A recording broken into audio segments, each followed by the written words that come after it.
we have a situation in which the Lady Vols program is far from what it was. How much blame should Pat Summitt carry for that in the face of her terrible, terrible disease, dementia, for where the Lady Vols are now? John, I wanted to ask you this question as much as learn anything about it because you covered them very, very closely at the time throughout your career. How did that end, and how could it have ended better? There was no way that would have a happy ending. And no, Pat Summitt had nothing to do with the decline. It didn't matter once. Sure, if Pat Summitt hadn't become ill, she would be still be coaching.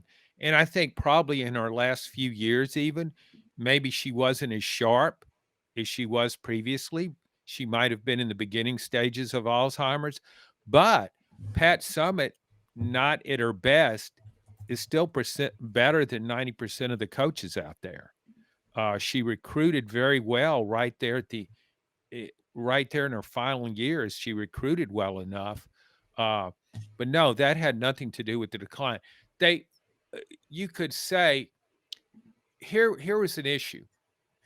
She was going to have to retire, and this was a very delicate. Had to be handled very delicately, because Pat, yeah, she wasn't at her worst then, but she had lost a lot, and she was struggling with a horrible illness. And when she resigned, the only move Tennessee could make, the only one to manage this delicate situation, would be to make Holly Warlick her assistant to coach. You had to do that. In fact, Holly, in her last year as assistant, was kind of helping manage the team already. She had a lot on her, a lot of pressure. So that way, so you could say, how could this have ended better? You could have said, well, if Pat Summitt, but it wasn't her position to say it. But if she would have said, we need to go out and get the hire, and given her blessing to hiring the best coach possible, but Tennessee wouldn't have done. I mean, it's not like Tennessee. Kim Mulkey's a huge fan of Pat Summitt. She loved Pat Summitt. Some of the things she does, I think she learned from Pat Summitt, her approach to coaching. But Tennessee wouldn't have paid Kim Mulkey enough money to leave Baylor. So the transition had to go the way it went. So you're And saying that Kim Mulkey would have, not to interrupt you, Caleb, but Kim Mulkey would have taken the position at Tennessee had it offered? no, Tennessee wouldn't have paid her enough. But I think I had another coach. I asked him this question, a veteran SEC coach. I said, "Do you think Kim Mulkey would leave Baylor for Tennessee?"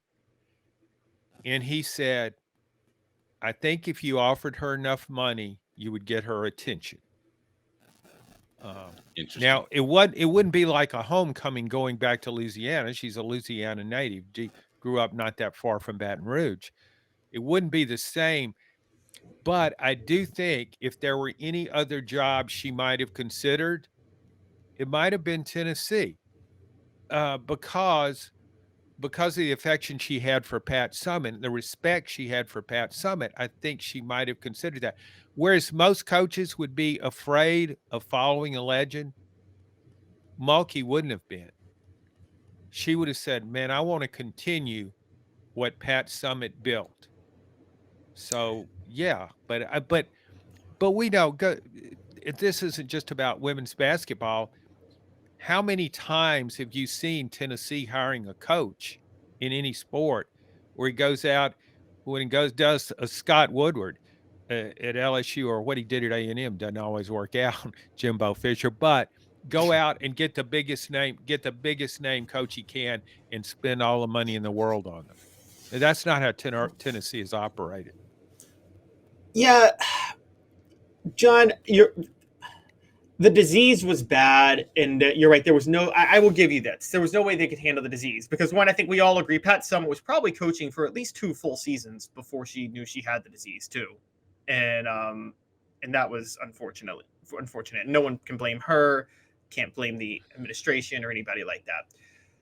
I wanted to go a little bigger picture though. because beyond just the disease, I feel like Pat Summitt's commitment to a certain era of women's basketball and refusal to update was already proving costly. I mean, to get, mixing the series with UConn, I get her principle on that, but like you got to understand the room and where you're at with women's basketball. And that hurt Tennessee way more than it hurt UConn in recruiting, mixing that series. And she was so committed to the whole, as college basketball was the women's game was becoming more fluid, more guard oriented, more 3-point shooting. She stayed committed to the inside game and defense the whole time. And honestly, if not for landing Candace Parker, she doesn't win a national championship the last 14 years she's head coach at Tennessee. So I feel like before even the disease, she let elements of the game pass her by that I do think pushed the Lady Vols behind. And I know I hate to say that now, but is that fair to say? Well, I get your point, and I always thought that Pat wasn't a great offensive coach. She was a great coach, but I think her strengths were not offense. I think Gino Auriemma was a great offensive coach, but they were both great coaches. They did it different ways. But here's the thing, Caleb. You said she didn't win it until she won two national championships because she had Candace Parker. Well, she won 3 because she had Shamiqua Holesclaw.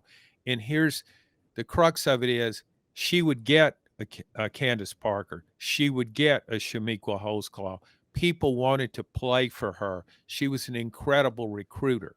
And just when she showed up, her status and her long history in the sport. I mean, there's a statue of her over there for a reason. She would have always attracted that kind of player.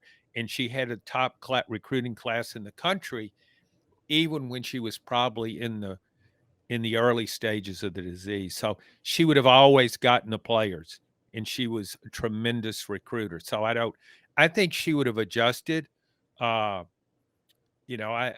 inside game, if you can get a player like Candace Parker, I mean, Parker could play on the perimeter too. So I still think they would have won. I think Pat, if she would have been 100%, would have seen the way things were going.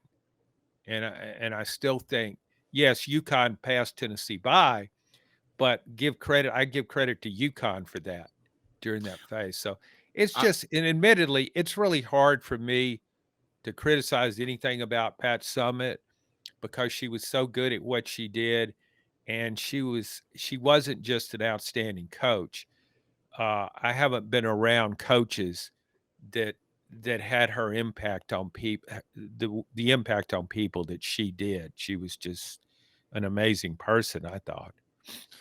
John, if you can, we finished that statement, and that was if Pat Summitt didn't get that disease, if she's still the coach at Tennessee and she wins blank national titles, given that the game has changed tremendously. So think about that for a moment. I remind you that portions of the program brought to you by Sports Treasures in North Knoxville, John's neck of the woods, carrying over 5 million sports treasures and so much more. Follow on Facebook for the best sports memorabilia, daily updates. Again, go to Facebook and follow them there. Sports Treasures TN, Sports Treasures TN on Facebook, and they'll supply our Brew McCoy autographed helmet that will go to our March grand prize winner at Hooker's Corner. So certainly check that out. It is in the message board if you would like to join. Just $9.98 a month plus inside recruiting info. So Pat Summitt would have had what level of success had she remained at Tennessee and never suffered the terrible dementia diagnosis and just been a coach for the remainder of her days till her retirement? The game changed a lot. How many championships does she win in that time period? I think she'd have won at least 3 national championships. Here's why. The NIL era. Ooh. Pat Summitt asked somebody to help fund her program. They do it. I mean, she had that kind of impact on people. People would want to be a part of that. And keep in mind, she wasn't just local. She wasn't just statewide or regional. I mean, she's the person in women's basketball. And because of the way she not only promoted her team and but her sport as well. So if Pat Summitt comes to you and said, for us to be successful in this sport, we're really going to have an influx of NIL money, people would have responded. Another thing about Pat Summitt, she was a great salesperson.